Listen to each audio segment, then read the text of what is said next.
Is it possible to see an unfamiliar landscape if your eyes are unable to see? Well, with the right attitude and companions, you can.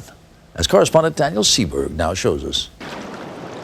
Exploring the rugged Grand Canyon, the summer adventure of a lifetime for most of us, a compelling mixture of danger and stunning beauty. This is not the city. There's no sidewalks. I mean, there's weird, creepy, crawly animals. There's rocks, there's cliffs, there's rapids. But imagine taking on a Colorado River you can't see. It's going to be just as fun, because we're still going to get just as wet as everybody else. The water's not going to skip over us going, oh, they're blind.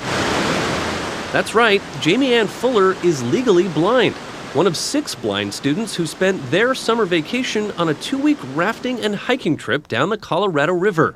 She's part of a program called Leading the Way, which partners visually impaired young people with sighted kids. I think the important thing is to challenge yourself and to be, because if you, like say I'm rafting down the Colorado River, then finding missing socks or whatever is not going to be that big a challenge, after this. So this sort of minimizes other stuff in day-to-day life. Emily Townsend, who has retinitis pigmentosa and may go completely blind one day, knows all about taking on tough odds. It's a little bit of a challenge, but we've been dealing with this since I was born, so bring it on, let's go. And go they did, rafting and hiking some 225 miles. I think the outdoors in general are a very chaotic place for people with disabilities in particular.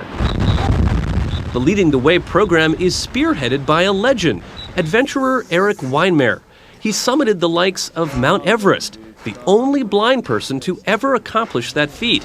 The Grand Canyon, Erik says, will teach these students the same lesson he learned on a mountaintop. Where they really have to come together as a team and problem solve and push through some adversity, and they only emerge stronger and better as people. If you're blind, one way you see out here is with your ears. The sound of a bell or a whistle, the call of the boat captain. They're all auditory landmarks. The team of sighted and blind students must paddle their raft straight into the waves, or they might capsize. Terrifying? Their screams tell a different story. A lot of people seem to forget that you have 5 senses, and sometimes when you abandon the most obvious, you can have a lot more fun. Sometimes it truly is the blind leading the blind. During one hike, we enter a tunnel that was supposed to be part of a proposed dam here in Marble Canyon. It's pitch black down there, so the students decide to switch roles. My guide is Erik. There should be those times when the blind folks are able to step up and lead as well. You can find little ways to encourage people and to help people along.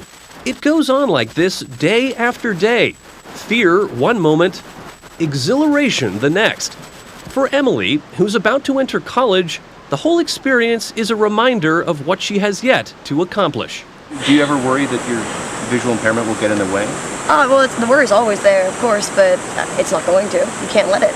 You can't stop living just because something happens. 1, 2, 3, 4, 5. For her guide, Anna Caruso, it's been an equally eye-opening journey. When I think of this trip, I definitely think of trust. I think of friendship and teamwork. Because really, if we had climbed a mountain alone, it wouldn't be nearly as special as how we did it together. For 14 long days and nights, the kids from Leading the Way found their way. Nicole Antonarelli hopes that the rocks and waves they encountered on their outing might just hold a message for everyone. I just hope to let people know that they can step outside of their comfort zones. Like this is a little hard for us, of course, but it's just, I hope to inspire other people just to get out there and experience life for what it really is.